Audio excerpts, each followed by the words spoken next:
Hello and welcome to today's news discussion. I'm Dana, and I'm here with Matt. We've got a lot to cover, so let's dive right in. Hey Dana, good to be here. I'm excited to explore the latest news with you. Let's start with the news that U.S. President Donald Trump said the ceasefire with Iran is on life support after rejecting Tehran's latest proposal. What are your thoughts on this development? That's a significant escalation. It seems like the situation between the U.S. and Iran is getting more tense by the day. Trump's rejection of the proposal and calling it a piece of garbage indicates a hardline stance. Exactly. The language used here is quite strong.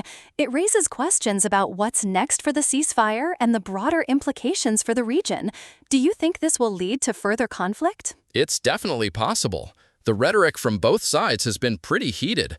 If the ceasefire is indeed on life support, we might see more aggressive actions from either side. That actually ties into another story we're seeing today, oil prices surging after Trump's rejection of Iran's response.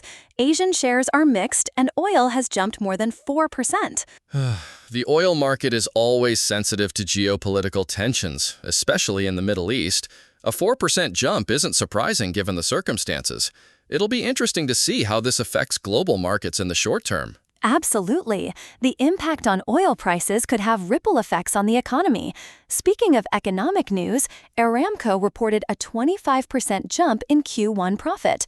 How does this tie into the broader energy market situation? Aramco's profit surge is directly related to the geopolitical tensions and the resulting shift in oil supplies. By moving exports away from the Strait of Hormuz, they've managed to capitalize on higher prices.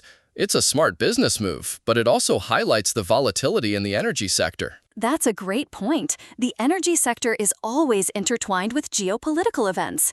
Let's switch gears a bit and look at some other news. Thailand's former PM Thaksin Shinawatra was released from prison after serving 8 months. What are the implications of his release? Thaksin's release could have significant political ramifications in Thailand. He's a polarizing figure, and his return to the political scene could stir up old controversies or even lead to a comeback. That's true. His release on parole and the potential for a return to politics will likely be closely watched by both his supporters and critics. Let's move on to another political story. Democrats are vowing to fight a $1 billion Senate security proposal that could help pay for Trump's ballroom.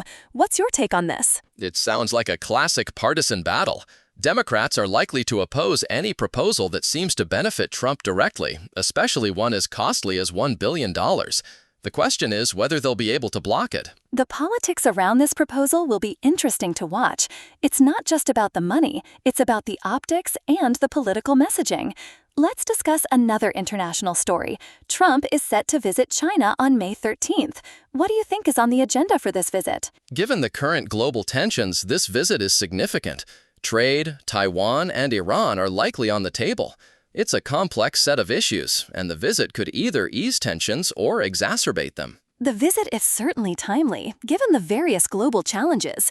Let's move to some other news. Tamil Nadu CM Vijay met with DMK President M.K. Stalin ahead of a crucial floor test. What's the context here? This meeting comes after Vijay's criticism of the previous DMK regime's debt burden. It's a significant political maneuver, especially with the floor test looming. The dynamics between Vijay and Stalin will be crucial in determining the outcome. The political landscape in Tamil Nadu is always dynamic. Let's jump into some sports news now. Victor Wembanyama was ejected from Game 4 against the Timberwolves for a flagrant 2 foul. What are your thoughts on this incident? That's quite a dramatic turn of events. Wembanyama's ejection will likely have repercussions for the Spurs. It's a tough break for their star player, and they'll need to adjust their strategy without him. The Timberwolves capitalized on the situation and tied the series. It's a great example of how quickly momentum can shift in sports. Let's talk about another sports-related story. The Timberwolves rallied to win Game 4 after Wembanyama's ejection. What was the key to their success? Anthony Edwards played a crucial role, scoring 36 points, with 16 of those in the fourth quarter. The Timberwolves' ability to respond to the ejection and maintain their composure under pressure was impressive. Edwards' performance was outstanding. It's a great story of resilience and teamwork. Moving on to entertainment news, Martin Short recently spoke about the death of his daughter Catherine, describing it as a nightmare. It's always tragic to hear about the loss of a loved one, especially under such difficult circumstances. Martin Short's openness about his daughter's struggles with mental health is commendable and might help raise awareness. His candor is indeed helpful in bringing attention to mental health issues. Let's touch on another entertainment story. NBC is developing a game show version of Wordle with Savannah Guthrie as the host. How do you think this will play out? I'm curious to see how they'll turn a simple online game into a TV show. Savannah Guthrie is a great host, so I'm optimistic about its potential. It's an interesting concept. The popularity of Wordle suggests there's an appetite for puzzle games on TV. Let's discuss one more entertainment story. Dua Lipa is suing Samsung for $15 million over allegedly using her image without permission. What's your take on this? Celebrity image rights are a big deal, and companies need to be careful about how they use them. If Samsung did use Dua Lipa's image without permission, they could be in for a significant penalty. It's a reminder of the importance of respecting intellectual property and image rights. Let's wrap up with some other news. 6 people were found dead in a cargo train boxcar in Texas. What are the initial reports suggesting? The circumstances are still unclear, but heat stroke is suspected. It's a tragic incident, and investigations will likely focus on how these individuals ended up in the boxcar. The conditions in which they were traveling must have been extremely harsh. It's a sobering reminder of the risks people take when attempting to cross borders. Let's touch on one more story. There's an AI manager named Mona running a coffee shop in Stockholm. What's the story there? That's fascinating. The use of AI in managing a coffee shop is innovative.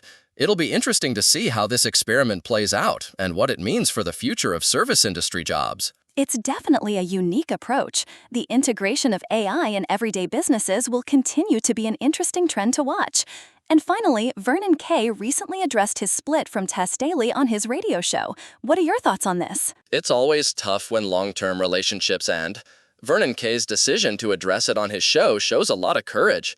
It's a reminder that even public figures face personal challenges. Public figures often use their platforms to share personal stories, which can help normalize discussions around sensitive topics. That's all for today's discussion. Thanks for joining me, Matt. Thanks, Dana. It's been a pleasure discussing these stories with you. Goodbye, and see you later.